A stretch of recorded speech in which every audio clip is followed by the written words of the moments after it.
stand back. It's beautiful. It might be that we actually saw it the other day. I can't remember what it was called. A blue spotted something. It's very pretty. Very, very pretty. So I'm not actually sure what other birds use dung in their nest. Oh, there is a little rock, and to the left of that. Do you see it now? Hang on, we're going to get it. Darby's getting in low, and hopefully it doesn't fly away. Very cool. It seems to be quite relaxed. I feel like... There it is. I've just forgotten completely what this was called. Wasn't it called a blue spotted something? I remember we saw something similar the other afternoon. Now, of course, it's got its wings closed at the moment.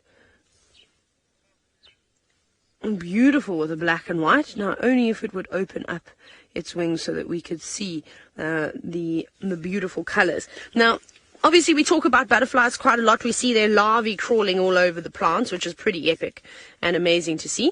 Now, I've said to you quite a few times that butterflies don't feed, in terms of they're not really growing anymore. They're looking for high energy sources of food. So nectar, pollen. So that's what they're going for. Now, their mouth parts are quite interesting, in fact. They have a proboscis, so it's a modified mouth part. And, oh, you're getting blown by the wind. That was, unfortunately, let the sails down. The wind took it there for a bit of a ride. And the way I was trying to think of how on earth can you describe a proboscis to someone that has no idea what a proboscis is. It's quite long. So that it sort of curls up, and then they unravel it. So if you had to think of two zips that were together, you can actually unzip the zips, and that's how, sort of what their jaw is like. You can unzip it, and then they will sort of suck up. Oh, it's blue. It's beautiful and blue on the inside when it does flap its wing. And then they'll sort of suck up the nectar, whatever they're going for. Some of them feed on sort of sap as well. So they don't necessarily just feed on flowers. If there's any trees that are producing a nice sap, we know sap is full of sugar, they will go for that too. And I wonder why it's come down onto the ground. Is it doing anything in particular? No, there it goes. Oh no, it keeps flying. Are you on your last? Is it a blue spotted hairtail or something? Because it has got little, I don't know what you call those things either. Little streamers, I think I called them the other day, that's coming off of its wings, which are quite beautiful. And it's a tiny little butterfly. It's probably about the size of my thumbnail, just to give you an idea. It's a really, really small one. Oh, now the light is so beautiful on it. You just see the sun catching it.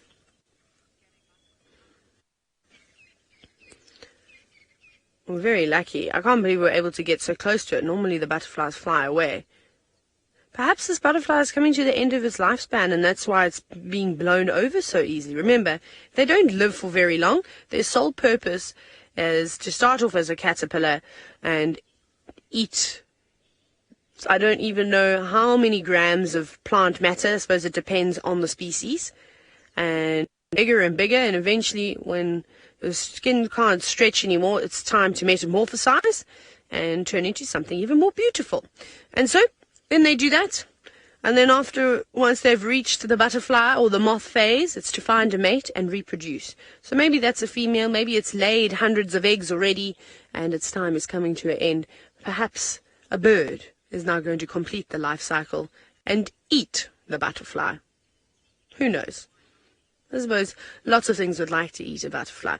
Right, Steve is still on the search, and I'm hoping that either Steve or Scott are going to find us a cat soon, because we're not having any luck this morning.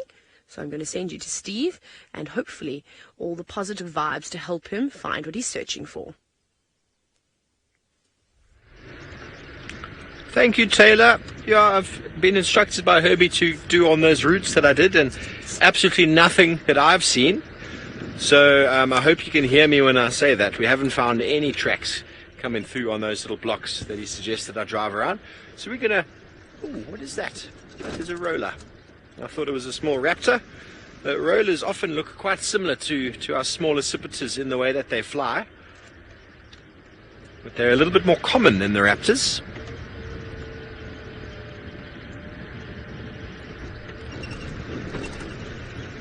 Okay, so we're going to head a little bit more sort of to our eastern, sort of, or should I say eastern, southern side. Go and check the dams, because Scott, I know, has been in the east all morning, and Taylor's on foot in that sort of direction. So we're going to go check Treehouse Dam, Twin Dams.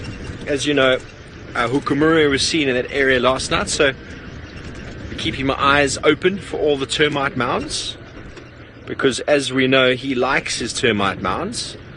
He likes to hunt for bacon.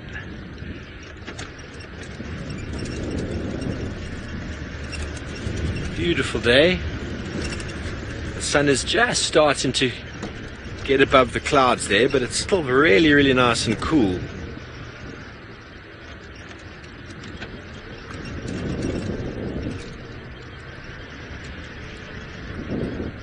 Lauren, you'd like to know, how do the migratory bird chicks know where to return? So essentially, it's actually a really big failure in a lot of the birds. There's a very low success rate of if birds are born in Europe, they come to Africa, there's only a very small number of them that actually make it back again, especially the first years. And they will follow each other. They'll spend time. So if they breed in Africa, they go north. They will follow each other. They actually accumulate into groups and flocks, and they fly together, and there's some cues that they follow. But every now and again, you will find what you get, I think it's called reverse migration, where, for example, a European roller was actually found once down in the Cape, which is in the south of South Africa. He got his bearings completely wrong and went in the wrong direction. So that does happen, but it only generally happens to younger birds. So they will often spend time together in a group and follow each other, and then they learn those cues. It's quite a thing to understand. You know, they reckon birds even navigate by the stars. They're able to fly with constellations, and that is just, it boggles the mind to think that birds have the intelligence to do something like that. But unbelievable that they can. They also follow rainfall. They follow the smell of rain, geographic sort of landmarks such as Victoria Falls and the noise that it makes. Some birds will just follow the coastline, and the current takes them up the coastline, and it's very, very easy. You kind of go with the flow, so to speak. A lot of birds will sort of come down the east side of Africa, following the currents of the wind, and then fly up the west side again, and that seems to be the pattern that they use. So it's a lot of instinct, but I think the first years they follow a couple of friends and parents around to move in the direction they need to go. But the success of the youngsters coming, is quite low, which means that those that make it back are very strong, very strong. So it enables that sort of genetic variation, or that strength of the gene to perpetuate, and the weakness to die out. Okay, so we're going to go over to Scotty, who's got one of those very small and cute mammals.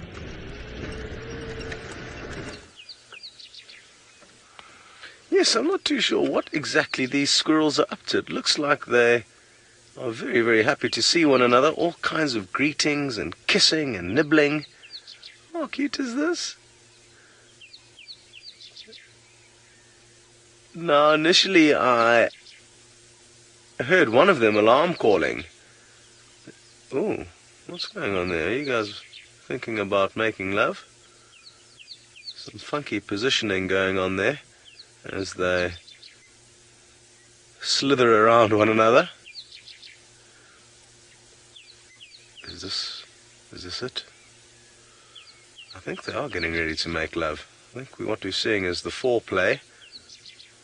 Initially, the one squirrel was actually alarm calling, and that's why we stopped here. Thought maybe Tundi and Cub was in the area.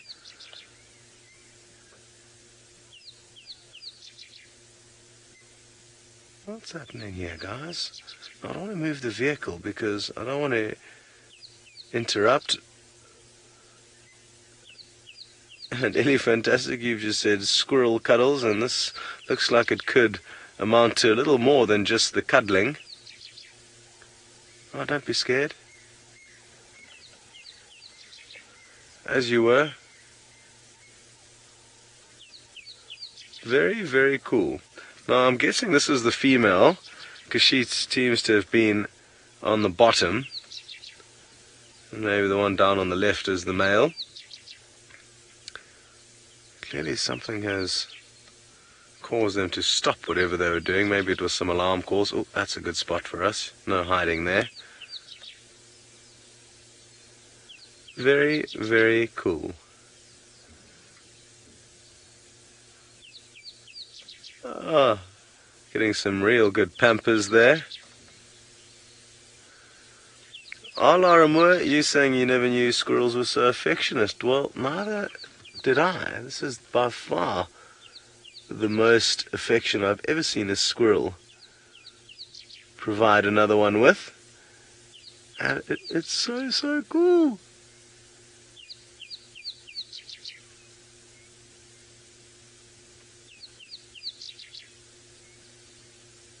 Seems like the one that's doing the grooming may have some ulterior motives.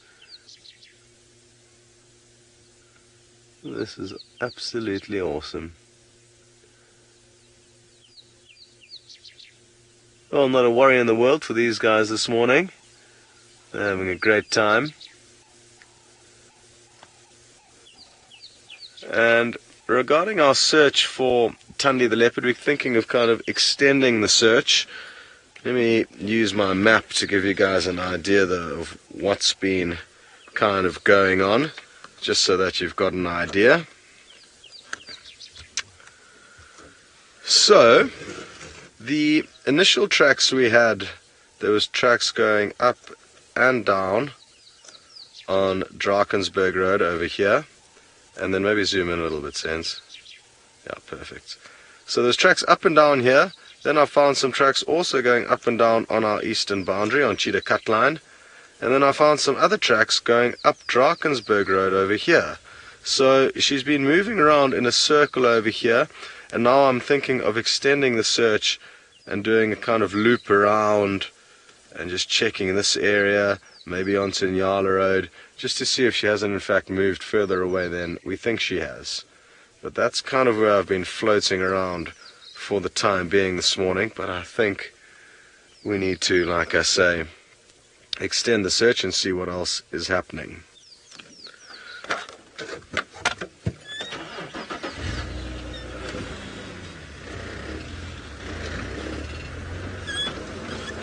And I'm sure a lot of you guys who already haven't expressed your interest may well agree that these maps really do help us explain what's going on rather than just verbally doing it, which isn't going to give you much to work off. So yeah, a useful little extra piece of equipment to help give you guys a better idea of what exactly we are up to. I was thinking about taking that road there, but for some reason I want to do a bigger, wider arc around and come possibly back up that road.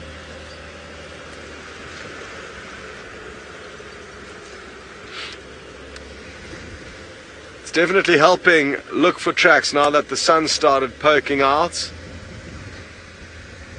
So the conditions are getting more favorable for us to find you some animals.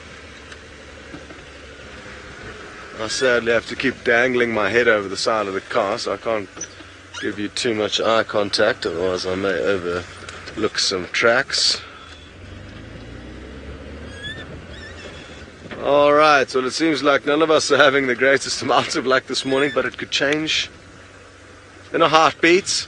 Why don't you hop onto Steve's vehicle and see how he's feeling about what he may get lucky with.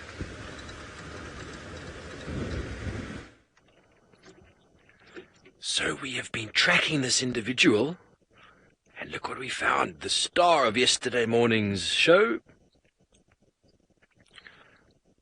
A beautiful male giraffe. He's busy chewing the cud, enjoying himself. Oh, annoying oxpeckers. There we go, he's not too happy with the oxpeckers. Let's see if we can get a little bit closer. We just spotted him on our way down. Had his tracks in the road for some time. Quite nice that we found him. He's coming down to our sort of southern boundary with Lower Gowrie, Little Gowrie, should I say? And this Little Gowrie main just up ahead. And there is the beautiful male giraffe.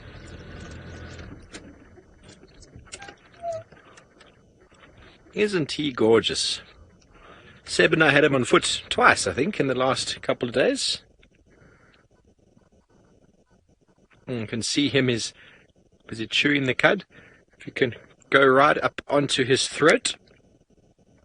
Giraffe girl, yes, this is the star of Djuma. And I always like to show people what chewing the cud is like. Watch the giraffe very closely, and then just watch his throat underneath his jaw.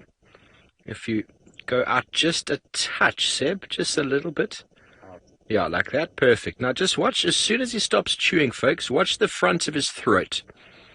Okay, and you look at the faraway stare in his eyes. His brain capacity is lowered to that of a sleeping or meditating animal. And he's got that grinding motion as he chews up the leaf and the leaf material into very, very small particles. And as soon as he's chewed it enough, watch him. It's going to happen soon. He's going to swallow. There we go. A little bit went down. Watch the throat.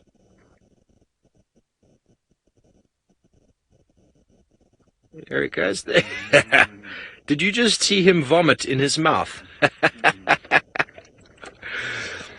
So that is what ruminants do, folks. They chew the cud, making the particles much smaller, adding all sorts of microorganisms through their saliva to that vegetation, and then it goes all the way down back into their tummy.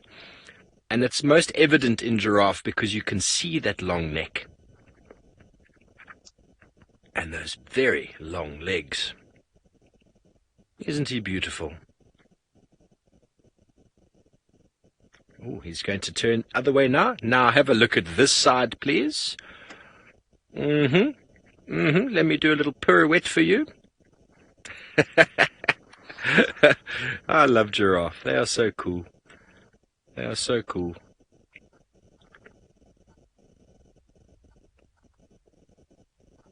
Okay, so we're going to stay with this giraffe a little bit longer. Let's go quickly over to Scott, who's found himself a bird.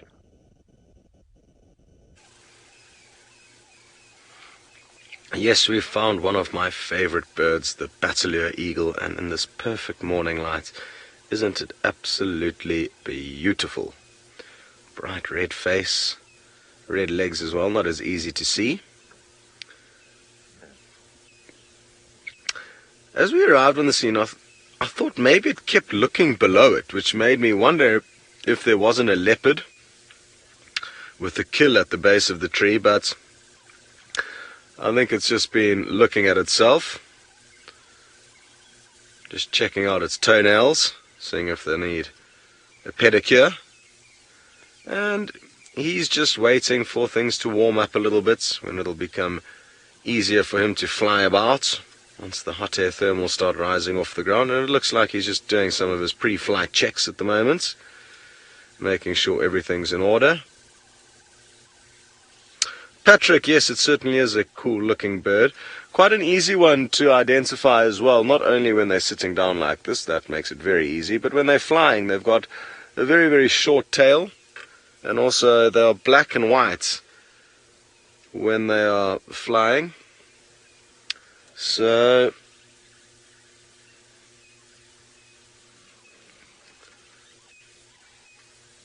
that's very useful. So I was just checking my radio there, something seemed to kind of be playing up for a second, that's why I stopped chatting with you.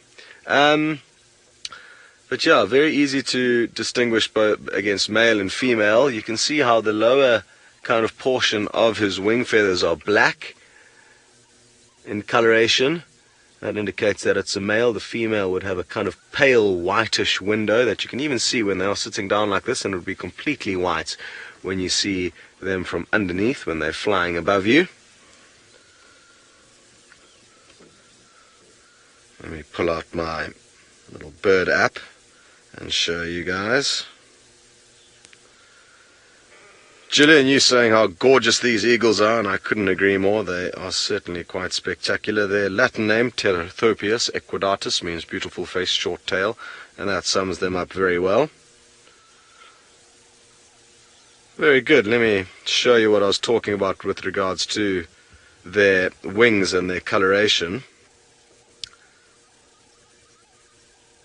Right at the bottom here, we can see the male who's at the base, who's got half black, half white, and the female who's flying behind him, who's predominantly white with a very thin trailing edge of black. Wunderbar. Alrighty then. So we're extending our search, as I said. No sign of anything yet. But time is thankfully still on our side, so let's hope we get a few more clues in the way of tracks or possibly alarm calls.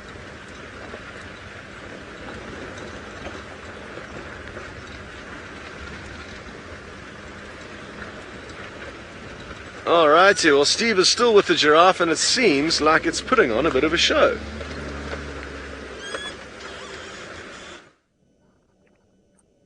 Thanks, Scotty. We just had a vehicle drive past there on our southern boundary, and the giraffe, which is covered in ticks, there was an oxpecker picking ticks off him there. He's now walked onto a small red bush willow. I've seen this before, and he is giving his undercarriage a proper scratching. So have a look. He is really enjoying it. If any of you have ever had a tick bite in your life, you'll know how itchy it is. And he is covered with ticks underneath there. And he's actually enjoying it so much that when he gives it a proper scratch, he starts licking his lips. He's really enjoying the movement of the branches. It just seem to be hitting the right spot where the tick itches might be. And now he's shy. What is the noise you hear, my friend? You can just see his mouth moving there. He's quite pleasantly enjoying scratching himself. Ooh, looks like another giraffe is just around the corner. So we'll just stay with him for a little bit longer. You can't see it from where you're sitting or from where the camera is, but just around the corner, it looked like a female was coming in. So maybe he's actually been following her. Maybe he's been looking for a little bit of romance. He's going to go back over the bush now. Have a look at that. To get right underneath to those soft bits on the underbelly. Ooh, definitely near the back, around his genitals. There are lots of ticks there. I can't imagine. Well, I actually do know. It's not the nicest place to have an itch. And here's the oxpecker flittering around on his back. He's joined by a couple of friends now.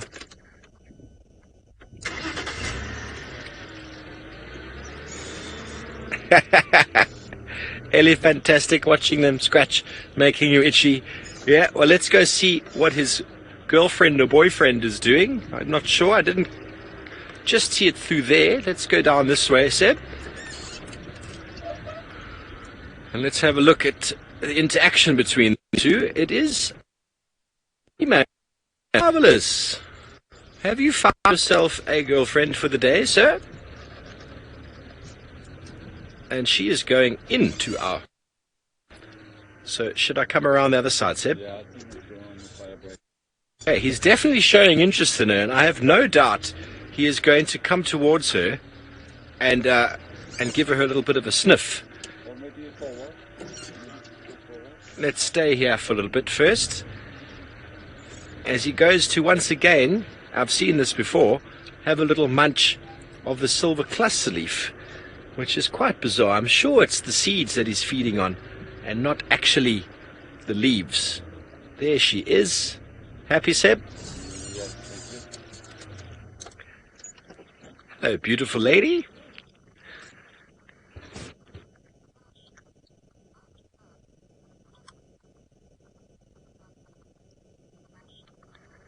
Actually, very interesting question. Are giraffes at a high risk of being hit by lightning? I'm not sure, actually. As high, I suppose, as trees being hit. I've never found an animal hit by lightning. We found one, or Noel found one, a month and a bit ago. A duiker got hit, but I actually think the tree got hit, because I went and saw that scene, and the tree got hit, and the duiker just happened to be sheltering underneath. So yes, giraffe are very tall, but I think with their hooves, maybe there's a little bit more sort of, or lack of electroconductivity. But I'm really not sure about that. Really not sure. So I was just watching the male before, even though we're looking at the female, because she's busy ruminating now and being a little bit shy, hiding in the bushes there. She's also perched herself over a branch to do some scratching, and now he is giving her what he's playing. They're both playing a little bit hard to get. Now, you'll remember that giraffe are not territorial.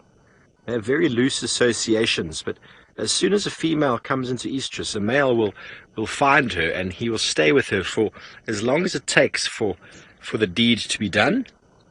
And obviously, if there's another male in the area, they will compete with each other for the rights to her. Isn't she pretty? Busy ruminating? Nice and relaxed.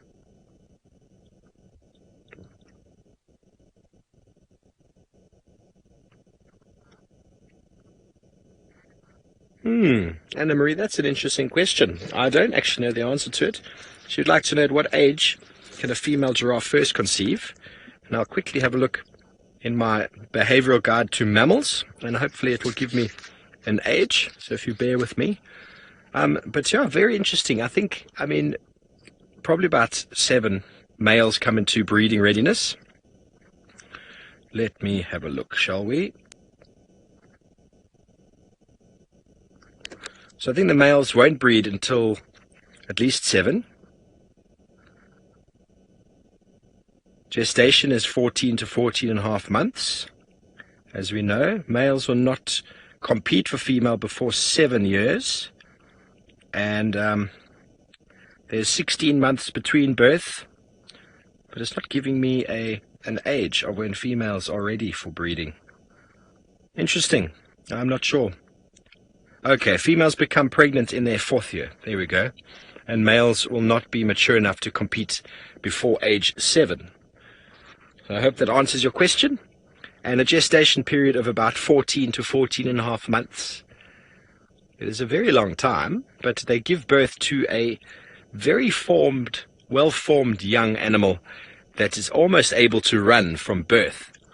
The legs are almost equally as long as the mother's, and enables them to keep up and run with the mother away from danger.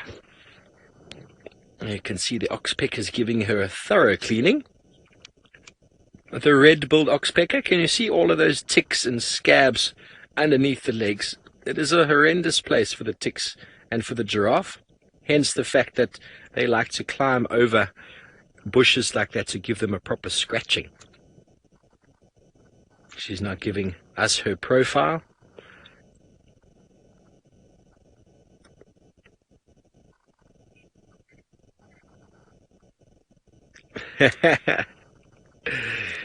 Tom, love is always in the air in the animal kingdom.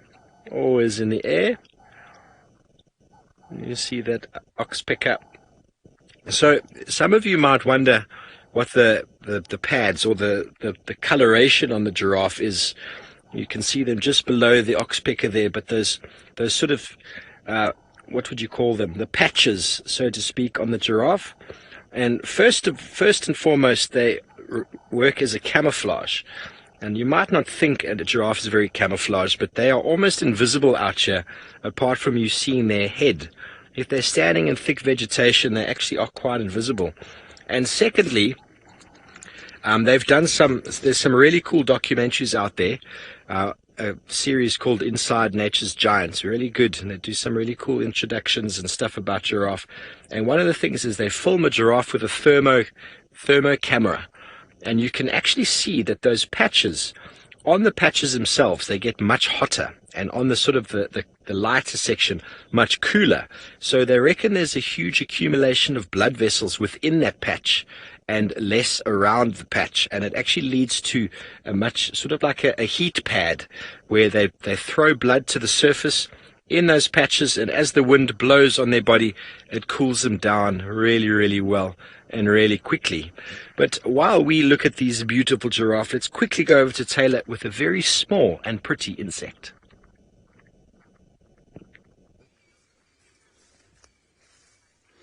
We've got a butterfly, a beautiful one, and I'm hoping it's going to open its wings for all of you again.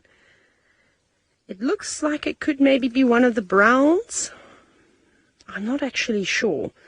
When it does open its wings, it's stunning. Sort of like a dark chocolate brown with bright red little eyes on it. But even the outside of the wings is, magical.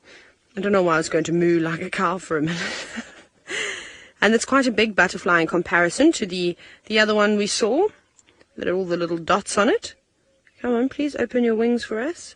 It was doing it just now. It was fanning itself. And it was so, so, so stunning. Just having a little rest at the moment. We can't really see what it's doing, just because, of course, it's facing the opposite way. Come on, open your wings just once for us, so that we can get a screenshot. I always find it particularly difficult to try and identify butterflies when they do have their wings closed. Very difficult, in fact. Is it going to cooperate for us? What do we think, David? Do you think it might need some encouragement? David agrees with me. Okay, everybody, get ready to do screen grabs, because I'm about to take 2 steps towards it. Lisa, you said I'm the butterfly whisperer today. Thank you very much. It's very kind of you. I can find them, but I can't tell you what they are. But I think it is one of the browns. Okay, so watch carefully, everyone. I'm going to creep closer to it, and hopefully it's going to fly and reveal its wings. Come on. We want to see how pretty you are. Doesn't want to move. Have you ever, David? I promise you, normally, yeah, do you want seeing as though I could pretty much stick my foot right at the wings of that butterfly. David's going to reposition and see if he can, in fact, get closer. And also, once you see it now with the sun, I bet you're all going to be surprised. Just moving a thorn tree out of the way for you, David, so you don't get stabbed. Bitten. That's going to be stunning through the grass as well. Have you managed to find it? Incredible. Camera work on bushwalk is particularly difficult. Look at that. Oh, there we go. You biscuit. I hope you all managed to get a screenshot so that we can identify it later. I will be checking in my butterfly book as soon as I get back to camp. Let's hope it does something like that again. Come on, butterfly. It's almost as though it's behaving very well for all of you. You can just see those bright orange eyes with a black center. That is so, so pretty. Just like there's one piece of grass in the way. Tom, you said you were quite amazed how I keep spotting the butterflies. Luckily, they keep flapping their wings for me, so that makes it a little bit on the easier side to, in fact, spot them. And the hard part is actually trying to get them to sit still, but we are definitely having luck today. David's just repositioning again. Would you like me to remove any pieces of grass for you? What if I push them down? Can I grab them? Yeah. You can see my fingers coming into play here. And then these ones? It's just that one. That better. Just flatten the one in front. I'm going to try and get it without it flying away. What? I can't believe how relaxed it is. Sorry, David, I'm almost there. Oh, hang on. Might be landing on an even better spot. Yes, we'll get it again. Sorry, everyone. How relaxed was it, though? Let's try this again. I'm going to also creep in here and see if I can do some scout work for David. There we go, David. I'm going to drop down and get my shadow out of the way. Oh. You know what? I'm going to move. I'm running. I'm making a run for it back behind. I'll let David go in there and chase butterflies. Come, city butterfly, land. It's very cooperative, though. I wonder why the butterflies are behaving so nicely. Perhaps they're still a little bit cold. They haven't quite thawed out yet, which means they're just moving around slowly. Fly, fly, fly. There we go. Ah, perfect. Landing on a blade of grass. It's not playing tricks with us. This is actually quite funny. Chasing after butterflies. I bet you all wish you could be doing this in the Sabi sand. It's definitely how I'd like to spend my Monday morning while all of you sit in traffic. And come on, land one more time. We just want to get a nice view of the little butterfly. Flutter by. How cool. Doesn't seem to be feeding either. It's just sort of moving from perch to perch. But all we want to do is get the most... We just want to get one more view of it with its wings open. It's obviously warming up now, hey, David? It's, I hope you've got your step counter on, as it makes you go round and round. This is a good way to clock up the miles. Ah, that's going to be nice. I think if you get around it, can you still see it? Got it. Here we go. David's going to get into another position now. And this is so amazing. This is why we love bushwalk so much, is because we are able to get so close to some of these insects. Not all the time. I mean, you've seen how difficult it is to put butterflies on camera. So make the most of it and enjoy. Let's... Ndlovu. Herbies give me a big fright. You heard me say Ndlovu, that's elephant, because I heard branches breaking and I thought it was an elephant tipping a tree over. Here's me standing talking. It's not, it's just Herbie. Whew. Thank goodness. I looked at him and I think I went very pale. That is stunning. Laramoy, you said this reminds you of being a little girl. It is chasing butterflies. I think we need to invest in a butterfly net, because it's not always that we get the opportunity to get so close like we have been able to this morning. Okay, come on, butterfly. I promise you, if you open your wings once more for us so that we can get a nice, good view, we will not bother you anymore. We promise. Oh. Judy H., thank you very much. You've managed to identify it for us. You said that you think that it is a dark webbed ringlet. Did I say that right? Ringlet, a dark webbed ringlet. There we go, dark webbed ringlet. Try to say that 10 times over. That's pretty spectacular. Okay, very nice. A new butterfly for me. I don't actually think I've ever seen this species before. Very, very pretty. Come on, open your wings once more. Please open your wings once more. I feel like there's an opportunity to again do an Insta story. For all of you that love Instagram so much, you can go and have a look at Safari Live Official. I hope that you do like the page. Check the Insta stories out. I've been doing them lately. And of course, again, you can see all the wonderful photos. Because I don't know how often we get the opportunity to do this. Wow. Amazing. Well, there it goes, flying around us. What a morning. Very cool, filled with butterflies. But we're going to see if we can maybe find some more. It seems to be a hot spot. I'm going to send you back across to Scott.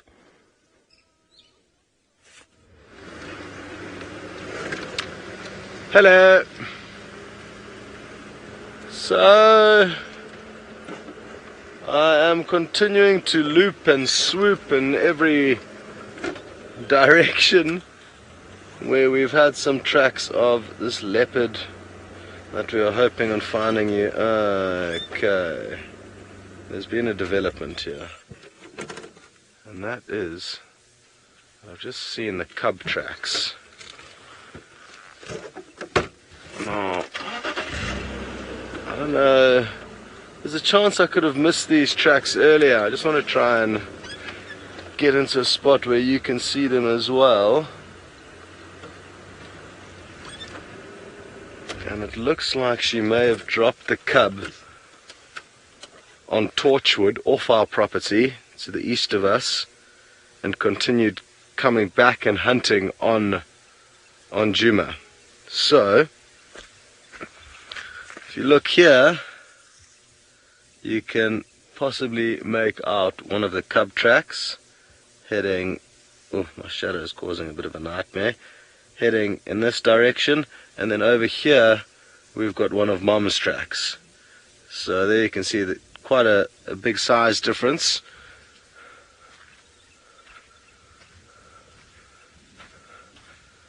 Now, they were just walking down the road together with one another.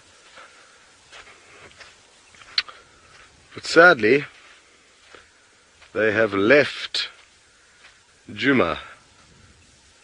Oh, these tracks look quite nice and fresh, and I think it actually could have been between when we were here and whilst we've been driving around. She could have just slipped straight past us. Huh. What a pity. Anyway, at least we've worked out where they've gone, and like I said, there is still a chance that she could make a kill. We'll stash the cub off Djuma and then make a kill on Djuma. Let me just update everyone. Tracks of Tandia and cub head east onto Torchwood at Central Chitwa Junction.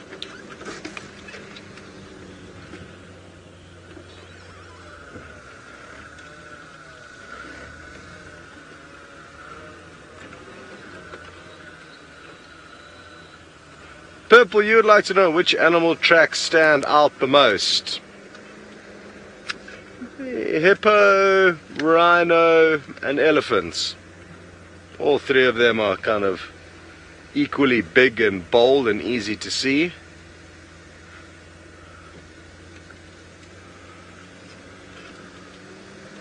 I can't help but just peek our head down this road. I just want to have a close look and see what the tracks do. So give me a second, because if they continue heading in a kind of southerly direction, they could well pop back up onto Djuma. So I just want to check carefully.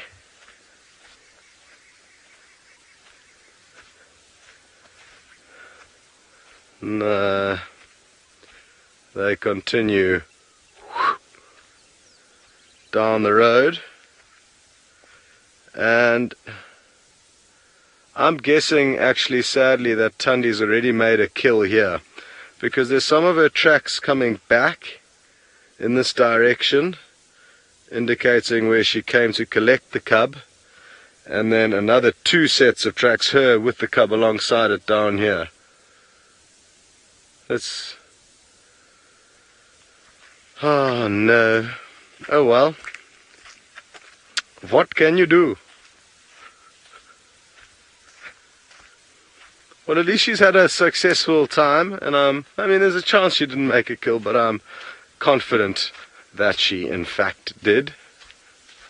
Went and collected the cub and has now taken that cub for a feast. It's a pity I've spent so much time this morning trying to establish all of this. It would have been nice just to get it over and done with earlier on. But I've got a feeling that these tracks are quite fresh. And she possibly slunk past us whilst we were working this general area.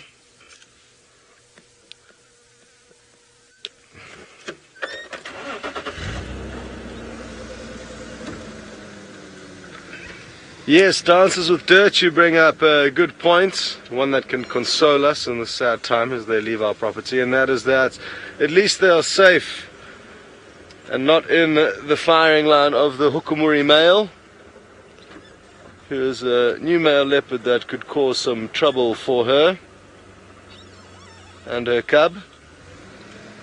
I want to follow those tracks. Ah!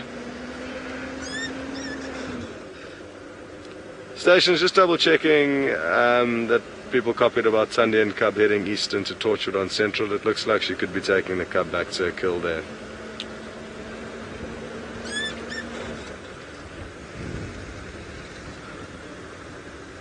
Okay, so now that we've established that, I'm thinking of covering some ground and heading towards kind of Twin Dams, Treehouse Dam, to see if there's any sign of Hosanna popping up there. Hosanna's a young male leopard who was quite close to our camp yesterday, and I'm not too sure how Herbie and Taylor are getting along on his trail, but my gut feeling is that he may have headed off in the direction of either one of those 2 water holes. So that is where we shall be heading. Alrighty then. Well, we're going to continue with our plan and send you back over to Steve, who's also continuing to search for anything interesting. Always, thank you, Scotty. Always looking for interesting things out in the wilderness. And we found some. Ooh, there's a beautiful little bird just here, bottom of this tree. Can you get him? Chinspot batis. Just under the forktail drongo. There he is. Let's just get some. There we go. There's the male chinspot batis. How beautiful is he? Oh, look at that. That's my favorite bird in the world, the green-winged Bateleur. Oh, my word. That is my best bird ever. Well done, Seb. Green-winged Bateleur used to be known as a Melba finch.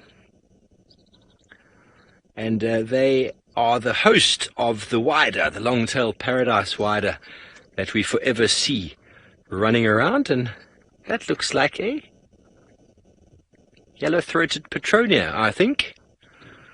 Not very, it was a very quick look, but we are right next to Treehouse Dam. We've come here obviously just in our search for everything wonderful, and there are some wonderful birds around, which is always nice.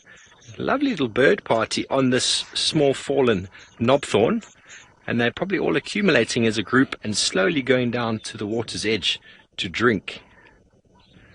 Goes the Bateleur again. That is my favorite bird. And he just jumped into the frame like that. It's super cool. I think you all got a good look at him. Oh, and there's a blue waxbill that's just landed on the left. On the left, Seb. There, he's just gone in. There we go. See if we can get him. Blue waxbill. He's gone. But it's a marvelous little tree that has also been pushed over by elephants, close to the water's edge. Here we go, come a bit further out on the right here, Seb, a little bit more right. The waxbill is about to make a nest. There, punch in there.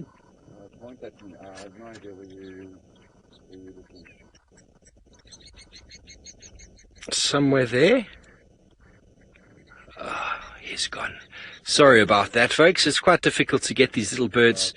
Oh, there we go. There he is. There's the blue waxbill. Oh, how beautiful. Now, what he's doing, I'm sorry, Faith, we're going to hold on here, but what it's doing is it's displaying to a female, saying, look at what I can do. Look at the nesting material I have found. Let me make you a wonderful woven nest, my dear. Please, please, my dear, let me make you a woven nest. Look at my material. I am such a provider. And clearly, because you've had some rain and there is lots of greenery, that chinspot batis is back where it was before, Seb, on the left. This is so awesome to see a bird party like this. And there is the male again. The female has got brown on the throat, a little brown spot. Chinspot batis, a little flycatcher-like bird. They make the call.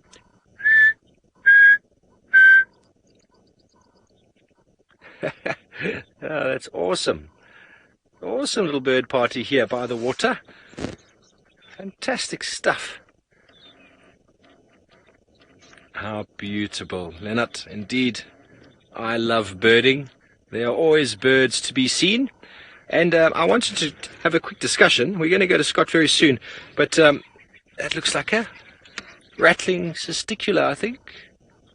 Okay, you're staying with us for now. But I wanted to say we had a little discussion before about lightning. And for those of you who've been on the show for some time, you'll probably be able to identify this stalk by the fact that it's got thorns that go forward and thorns that go back. Hooked and straight thorns. You can see that. This is a buffalo thorn branch. And Zulu cultural belief, sorry about my breaks, Zulu culture believes that if you take a branch like this, I'm going to remove it from here now, Seb. You take a branch from here now. Obviously, I've left the leaves on purely so we can be sure it's a buffalo leaf. And I also buffalo thorn, I like to eat them. And you can attach it to your hat or to some part of your attire without hurting yourself. And I'm now protected by lightning. So I think we should give the giraffe a couple buffalo thorn branches. I know it's one of their favorite foods. And now I'm immune. Lightning cannot strike me down because I am immune. I've got my buffalo thorn branch. Shall we once more into the breach, Seb?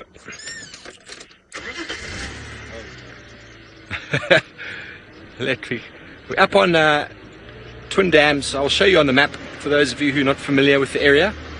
But we've got a gaggle of geese here and some blacksmith lapwings. Ah, the Bateleurs. Sorry, Seb, just on the bottom left there. Oh, my word, I wish we could get them.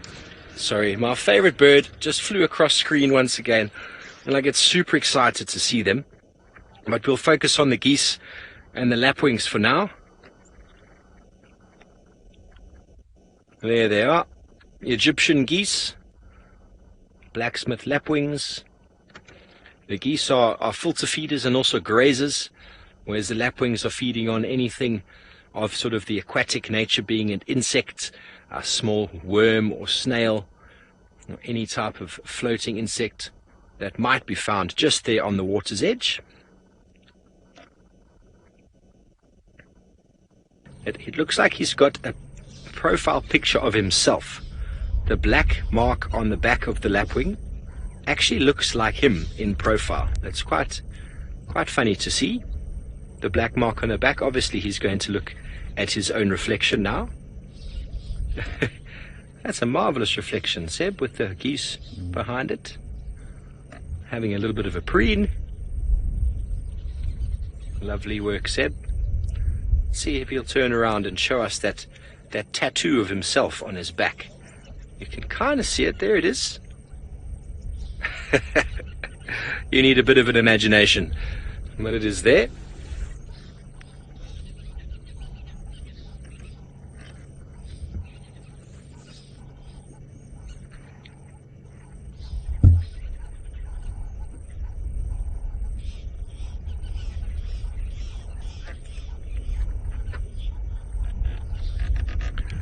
Warren wants to know if there are flamingos on Djuma. I've never seen any flamingos here.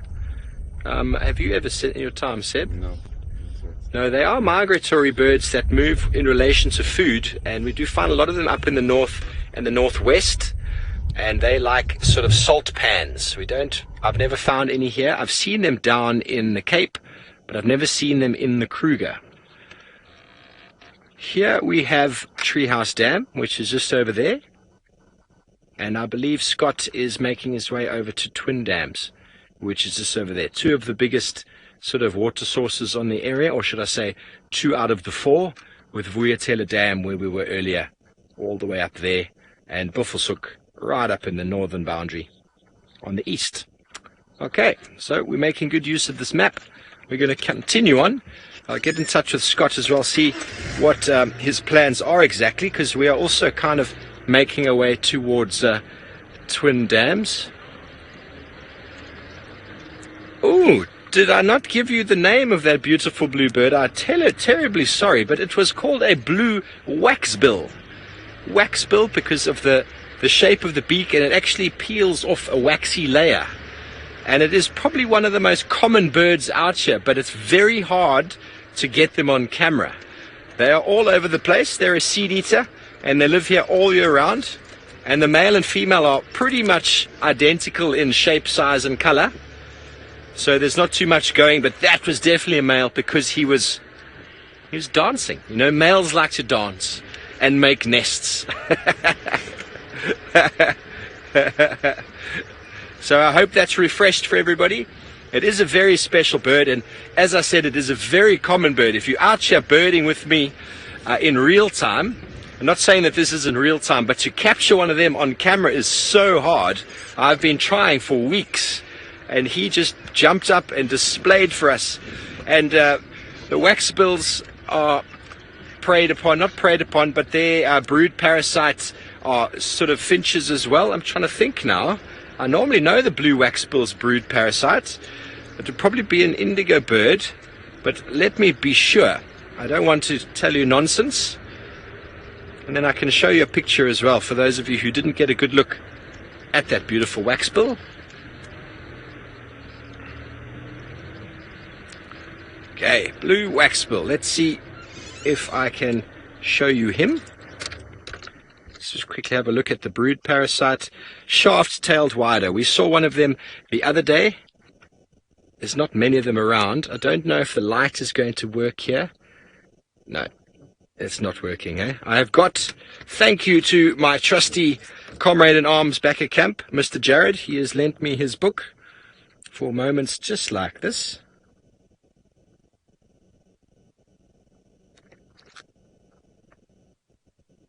Page 506. There we go. Probably one of the prettiest families of birds in the bird kingdom. Here we have in the top left the blue waxbill. Isn't he pretty? And she? And then if we come over to the left or to the right, here we've got probably the most beautiful, the violet-eared waxbill. And then all of them. And these are drawings, folks. These are drawings. We've got the Cinderella, the grey, and the common. And even though their names are not that amazing, they are extremely beautiful birds and very, very overlooked in a birding context. If I turn the page one more time, there are the other waxbills for you. One of my favorite being the orange-breasted and the Sui waxbill. So very, very special birds, all very small and very seed-loving. Very seed-loving. And while we have the book open, I'm going to just jump back one more page. Not that page. I wanted to find... Oopsie. The birds are just... There we go. There we go. We saw the green-winged Bateleur, which is this one up on the top right. That's the one that jumped into frame as we were watching the chin spot batis. This is my favorite bird. Look at those colors. Aren't they just magnificent? Green-winged Bateleur, and as I said, brood parasitized by the long-tailed paradise wider, which we've seen breeding all over the place. And what you normally see out here is the weaver birds are quite renowned for breeding quite early in the season and building nests. And a lot of your finch-like birds, a lot of the finches will actually reuse nests like that and also breed a little bit later in the season once the grass is doing what it's doing and all the seeds that we're seeing out. Because obviously these are seed-eating birds. They need to feed on seed for themselves. But what I find really, really interesting is that seed-eating birds, do you know what they feed their chicks? I wonder. I'm actually going to leave that to the viewers. What do seed-eating birds feed their chicks? Let me know if you can come up with an answer, bearing in mind seeds don't have a lot of moisture. Leave that one out. Please send your comments through to #SafariLive. What do seed-eating birds feed their chicks? What is the loudest bird, Tom? Oh, my word. Okay, hardy-daws are incredibly loud. The hardy-daw ibis. Fish eagles are quite loud. Franklins can be very annoyingly loud. What else? What are you thinking? Egyptian geese? Guinea fowl? Rattling testicular goes on and on and on, quite annoyingly, but it's part and parcel of what his behavior is all about. So I wonder how many of you out there will know the answer to this. It's not a trick question, really, but seed-eating birds, what do they feed their chicks? Bearing in mind their chicks can't drink water because they are in the nest. There is one bird that feeds on seeds that manages to feed their chicks water because they are able to absorb the water in their chest feathers, the sand grouse, and they come through with water in their spongy chest and they give it to the chicks. Jamie says vomit. Okay, that's not far off in the way that doves, which are specialized tea eater, doves and pigeons produce something known as pigeon milk through the seeds that they have. Something goes on in the crop and they're actually able to feed only 2 chicks at a time, pigeon milk that they're able to produce from their crop. That's unique to doves and pigeons. But now the rest of the seed-eating birds, no, they do not feed vomit. Cheryl, the obvious, it would seem, is seeds, but they can't feed them seeds when they are born or when they hatch because there's no moisture. The seeds are very dry and they're not able to go and drink. So no, they don't feed them seeds. They'll feed them seeds later on. Makeup girl says worms, they will feed them insects. Indeed, they will actually bring insects back to the nest. Whoopsie, Scotty's going right. They'll bring insects back to the nest and actually feed them on insects to get that moisture in. Good morning, gentlemen. How are you? Very good. But sad. Yeah? At the same time. What happened? The tracks just crossed out. Okay. Following her Oh, on the trail of where she came in. pity, eh? More likelihood. Tandy's cub and tracks have crossed east, eh? Yeah. What a shame. Where are you headed to now? Seemed like Hukumuri's tracks went out on Shibamo there. I just bumped into one of the guys from Chitwa. It sounds like he made a kill somewhere. Okay. South of the boundary. So Hukumuri was successful. Yeah. Tony was successful. Tamba, no sign of Tamba anywhere. No sign of Tamba. I had a look. Wasana, I haven't found any tracks coming around the block. Maybe he also got lucky and he was just hiding in a block somewhere. Probably. Alright. But marvelous. You guys have a good morning. You're going to head Thank you. Have that you way? just come from the dam? I did. Okay. Well then I guess I'll just head straight to breakfast. We'll see you at breakfast. Very good. Coffee and breakfast. Now I'm getting excited. Cheers, Scotty and Senzo. Are you cold, my friend? Senzo looks rather chilly there, folks. So yes, that is the answer to the question. I'm not sure if it's only worms, but caterpillars and insects, which are loaded in juice and all sorts of liquid, give them the necessary protein for growth as well as moisture. So, ba-dum-ba-ba-bum, well done for getting that answer. Anybody else who got it, well done. So it is quite a strange thing, isn't it? But then also, when you think about insects and seed-eating birds, all of our migratory birds, what is that raptor doing there? He's coming straight down. Look at that. Oh, we just missed it. It seemed to be a Wahlberg's eagle, which is another one of our migratory raptors. So we'll just see if he comes up again. But all of our migratory birds, predominantly the migratory birds, come here to feed on insects. So they don't come here for seeds, they come here for caterpillars and insects. Even the Wahlbergs will feed on insects. Will feed on some rats and mice and snakes if it can, but can actually survive off of a lot of insects. So they come all the way from even the Russian steppes to come and feed on bugs. Hey, folks? How's that? How's that? So bugs are the currency of life for all birds, even bees, except for the doves and pigeons who have that unique pigeon milk. So I hope that's answered and given you some enlightenment this morning. Let's go back over to Taylor for an update.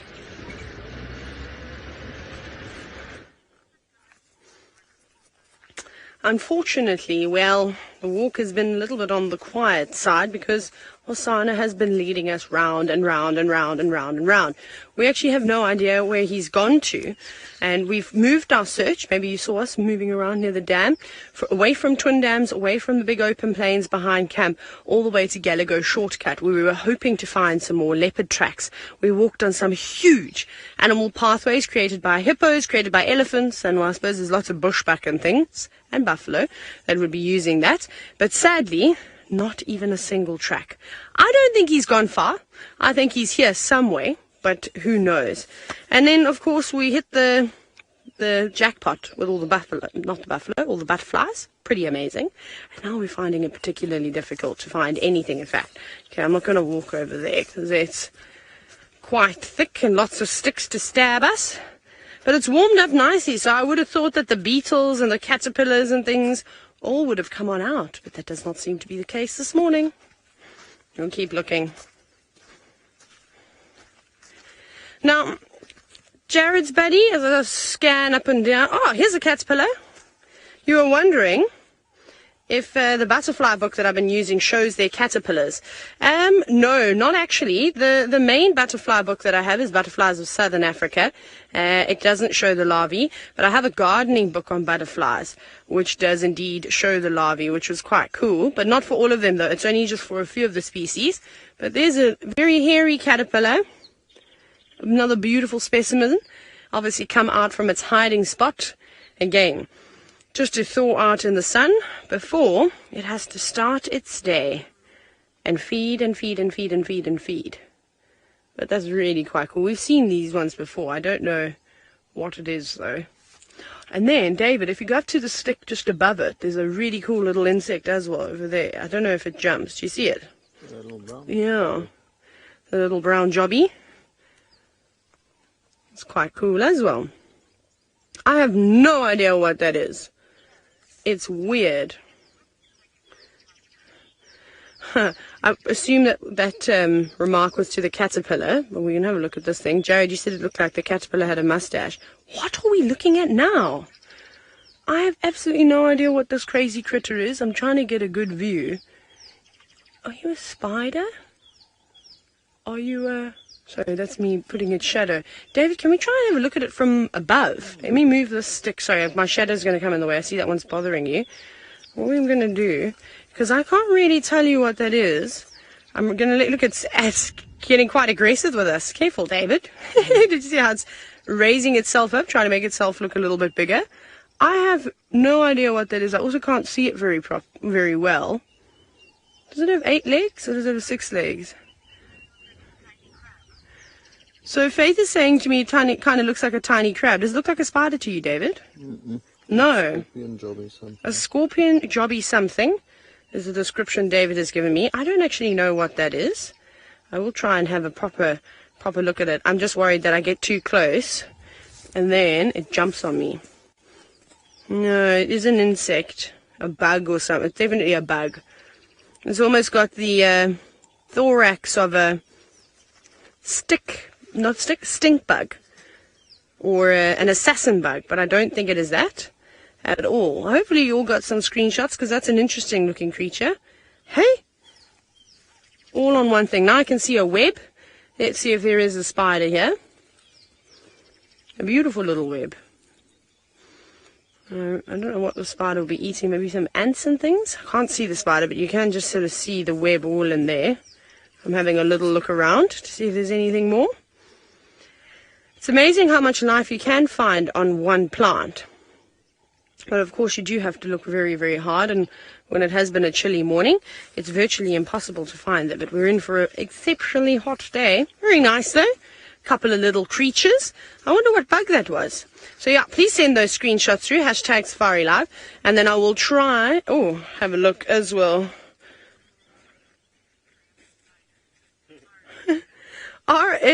RSF, you've said you think it's a scorpion bug spider. Well, I suppose that just combines everything that we all thought it was, maybe.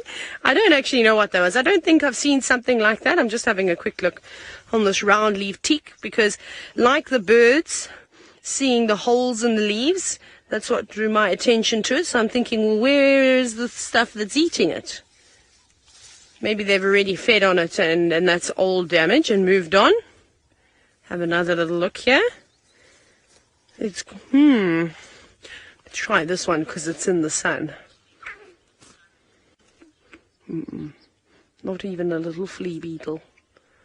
Okay, well, we'll keep scanning the tops of the leaves and the twigs and hopefully find some more insects to have a look at because they're quite cool, of course. Scott is still searching for Hosanna. We can tell him that we haven't picked up anything on Gallagher Shortcut just yet, but we are still trying to give him a hand.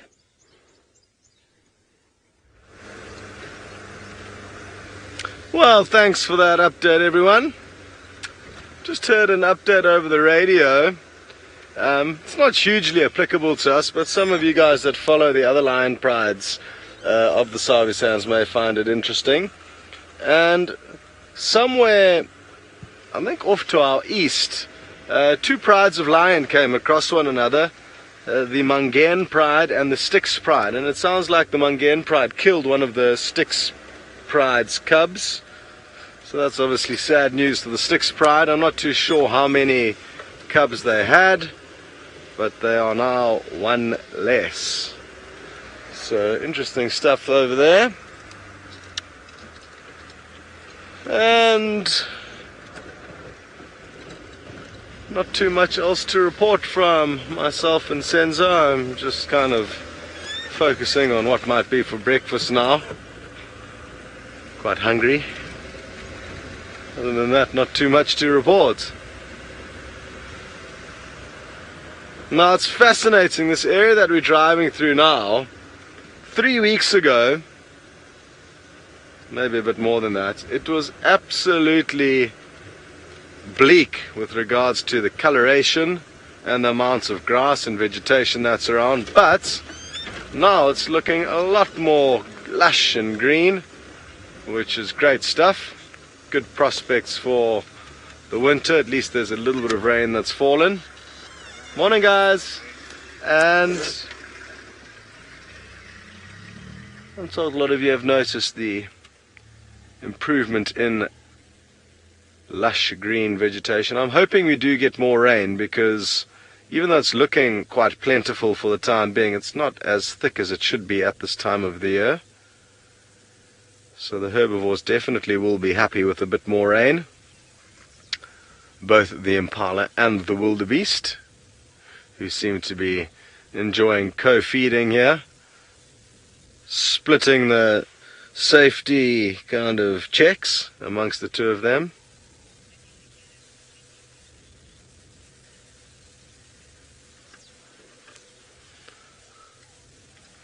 Now, Ubombo girl, you would like to know about, I just didn't copy which leopard you'd like us to spend more time with, but there's obviously one of them that you would like to, Djuma, the dominant male to the north of us. And Ubombo girl, yes, that would be nice.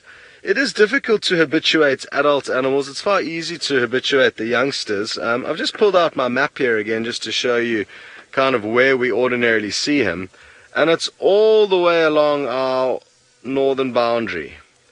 The other day when we found him, it was just over here in the evening, but his tracks had come from all the way over here and continued to somewhere around here. The following morning I saw his tracks all the way here. Where Noel saw Hukumuri and him having a standoff was somewhere over here. So that indicates that he traverses the whole northern stretch of our boundary, the whole stretch of our northern boundary. And sadly, I mean, there is a chance that he maybe comes a little bit further south than we think. But he is really a tricky customer, and it's been the case for about 3 years, Ubombo girl, that we've been seeing him, seeing sign of him, but ever so brief are the glimpses that we get of him. And the fact that he was quite relaxed the other night is almost entirely due to the fact that, in my opinion, that it was after the cover of darkness. I remember working to the south of here, and we had a leopardess on our property who was an absolute beep something that I can't say because she would hide from us, but at night, if we found her with the spotlight, she would be relaxed. And I think it's fairly common with skittish leopards to be far more relaxed once they are in the cover of darkness. Very good. Well, goodbye from me. Hope you've enjoyed the safari. We're going to send you across to Taylor for the last couple of minutes.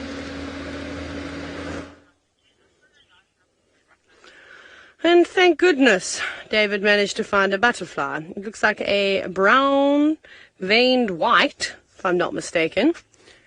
But it has indeed been quite some time since I've seen all of these butterflies. But again, beautifully just posing on a piece of grass. That is a nice view. We've seen some lovely butterflies this morning, and hopefully we're going to continue and see some more this afternoon. And a new species of butterfly for me, the ringlet. That beautiful one with the brown wings and the orange sort of eye spots going all the way down its wings. It was quite stunning. And then those zebra-like stripes on the outside of its wings. I don't know if I've ever seen anything quite so beautiful in my entire life. And hopefully you all agree. So maybe we'll try and continue the butterfly search this afternoon. If they will cooperate, whether they will, I have absolutely no idea. But we will give it a bash anyways. But, of course, thank you for joining us on the Sunrise Safari. We look forward to doing it all again, same place, same time, this afternoon. Until then, have a lovely day.